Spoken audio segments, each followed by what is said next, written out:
Hi అండి, welcome to Giri Telangana academy. మనం ఈరోజు చెప్పుకునే అంశం ఏంటంటే సూఫీ భక్తి ఉద్యమంలో ఉన్నటువంటి ముఖ్యమైన పదాలు. సూఫీ భక్తి ఉద్యమంలో వచ్చినటువంటి కీలకమైన పదాలు. ఈ పదజాలం మీద ఎప్పుడు క్వశ్చన్ వస్తుంది రిపీటెడ్గా. ఎందుకంటే ఈ పదాన్ని ఇచ్చి దాని యొక్క అర్థాన్ని, లేదా ఒకవైపు అర్థాలను ఇచ్చి ఒకవైపు పదాలు ఇచ్చి మ్యాచ్ ద ఫాలోయింగ్లో కూడా అడగడానికి అవకాశం ఉంది. ఒకసారి మనం చూద్దాం నాన్న. పీరు అనగా సూఫీ మతంలో గురువు అని అర్థం. మురాద్ అంటే శిష్యులు అని అర్థం.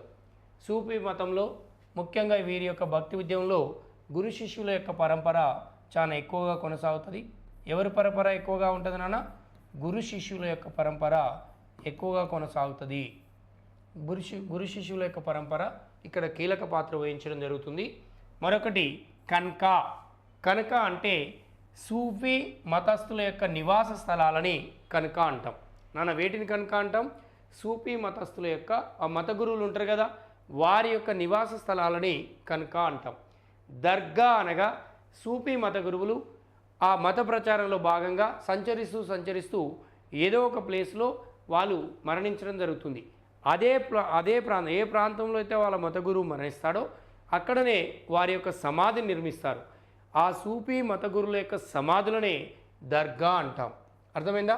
సూఫీ మత గురువుల యొక్క సమాధులు. మరి ఉరుసు అంటే ఏంది? సూఫీ మతస్థుడు మరణించిన తర్వాత అక్కడ ఆయనపై ఏర్పాటు చేసేసాన్ని దర్గా అన్నాం.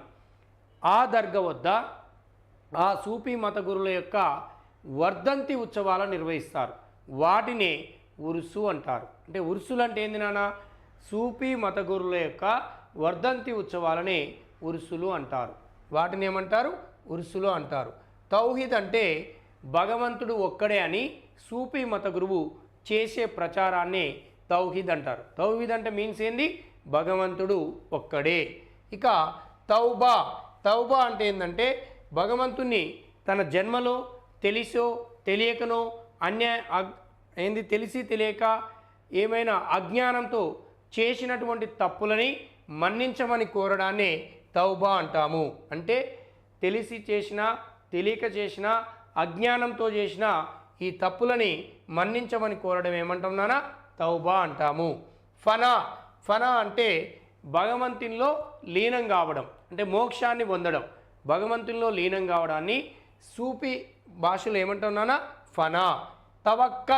తవక్కల్ అనగా భగవంతుడి యందు విశ్వాసం కలిగి ఉండడం. భగవంతుడి యందు విశ్వాసం కలిగి ఉండడాన్ని తవక్కల్ అంటాము. నెక్స్ట్ నాన్న సిల్సిలా అంటే పరంపర అనే అర్థం వస్తుంది. మరియు సూఫీ మత శాఖలను కూడా సిల్సిలా అంటాము. సూఫీ మత శాఖలు మొత్తం ఎన్ని అంటే నాన్న? 14. ఓకేనా? సూఫీ మత శాఖలు ఎన్ని? 14.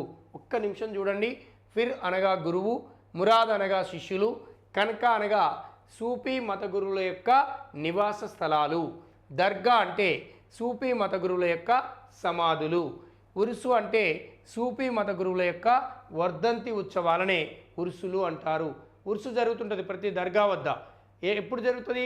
అన్ని దర్గాల వద్ద ఒకేసారి ఉరుసు జరగదు. వారి వర్ధంతి దినాన్ని బట్టి ఉరుసు నిర్వహించడం అనేది జరుగుతుంది. తౌహీద్ మీన్స్ భగవంతుడు ఒక్కడే. తౌబా మీన్స్ భగవంతుణ్ణి క్షమించమని కోరడం. వీళ్ళు వారి యొక్క జన్మలో తెలిసి కానీ తెలియక కానీ అజ్ఞానంతో కానీ చేసిన పొరపాట్లని క్షమించమని భగవంతుణ్ణి కోరడం. ఫనా మీన్స్ భగవంతుడిలో లీనం కావడాన్ని ఫనా అంటాము. తవక్కల్ భగవంతుడి యందు విశ్వాసాన్ని కలిగి ఉండడం. నేను మంచి చేసినంతైతే భగవంతుడు నన్ను మంచి మార్గాన నిలబెడతాడని, నాకంటూ మంచి జరుగుతుందని భగవంతుని పట్ల విశ్వాసం కలిగి ఉండడాన్ని తవక్కల్ అంటాము. ఇక నెక్స్ట్ నాన్న సిల్సిలా అంటే సూఫీ మత శాఖల్ని సిల్సిలా అంటాము. వేటిని సిల్సిలా అంటాము?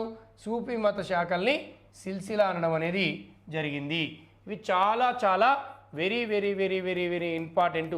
ఇవి ఒక వర్డ్ ఇచ్చి రెండు వైపులా ఇచ్చి మ్యాచింగ్ అడగొచ్చు, లేదా ఏదన్నా ఒక పదం ఇచ్చి దాని యొక్క అర్థం ఏందని అడగొచ్చు. కాబట్టి మొత్తం మీద ప్రతి ఆస్పిరెంట్ ఇది వెరీ వెరీ ఇంపార్టెంట్గా భావించాలి. ఓకే.